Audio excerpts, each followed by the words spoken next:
Google's second generation Nest Hub is a smart display for your home and fit to be in your bedroom as an alarm clock replacement, or in a living area or kitchen to have smart fingers at your fingertips.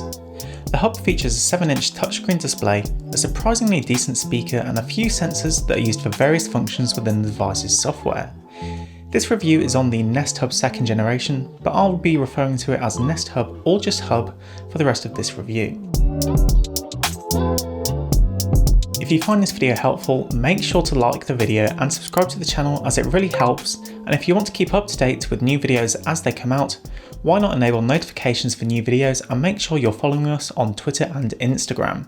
Anyways, on with the review. I really like the design of the Nest Hub, and in particular how the 7-inch display floats in front of the base of the device to give it less of a boxy look in comparison to Amazon's Echo Show devices. The Hub is available in a handful of colour options.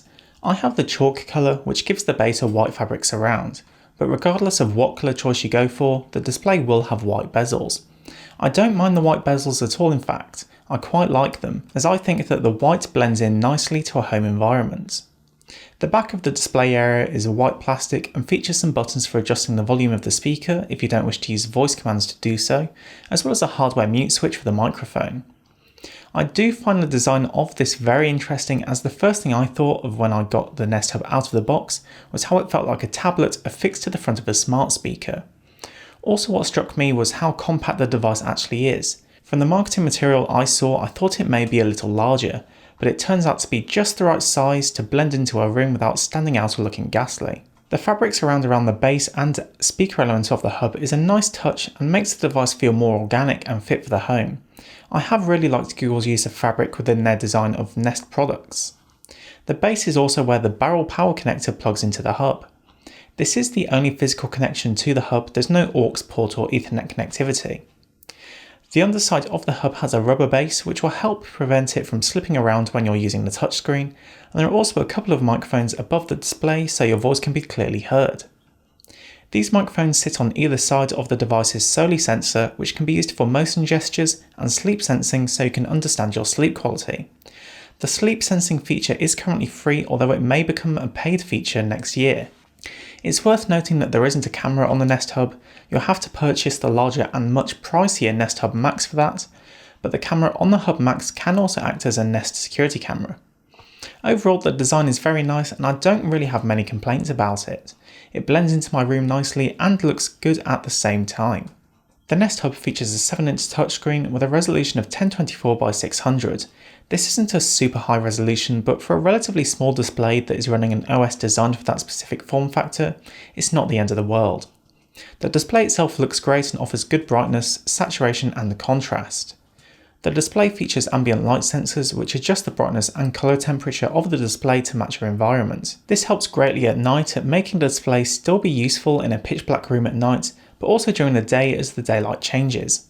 This is probably most important at night because the last thing you want in your room is the glow of a screen next to your bed as you try to sleep, but I have to say I'm impressed with how dim the display can get at night. During the day, I've set the Hub to cycle through curated galleries of fine art and satellite imagery, although you can also use your Google Photos library if you wish, and the ambient sensors make the artwork look like a detailed print. The brightness is just right for the room and it looks like I'm looking at a photo rather than a photo on a screen. The Nest Hub features a 1.7-inch speaker driver that offers decent sound quality for the compact form factor of the device, although it's definitely no match for a dedicated smart speaker such as the Sonos One.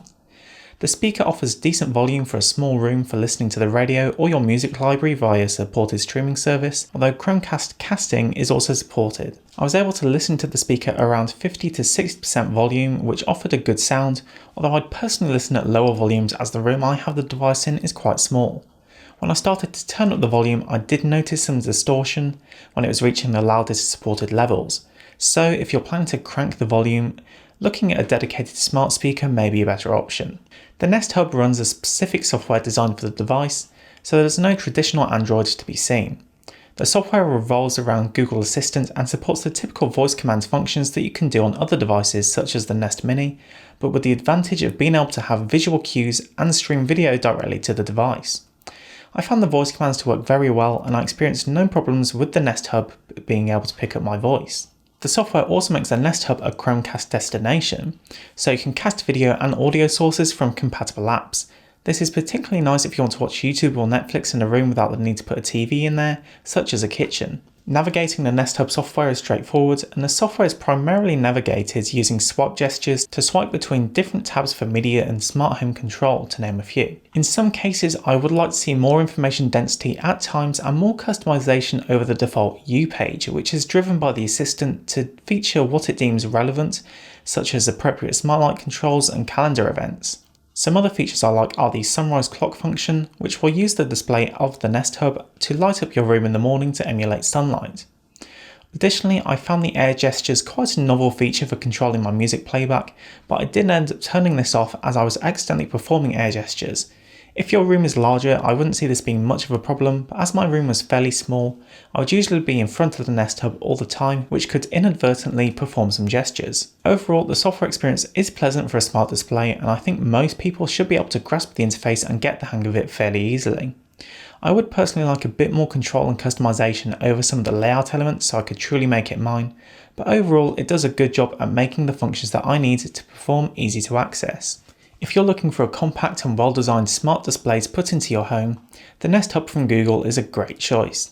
The design is sleek and blends in nicely, and the Google Assistant performs well, and I enjoy the additional contextual elements that display can bring to a voice assistant. Of course, if you're into the Amazon ecosystem, an Echo Show may be a better choice, but this is a good option if you're using Google Assistant. That's been it for this video. If there's anything else you'd like to know about the second generation Nest Hub, please do ask in the comments below. I'll also leave a link to the device in the description if you want to pick one up for yourself. Thanks for watching, and I'll see you in the next video.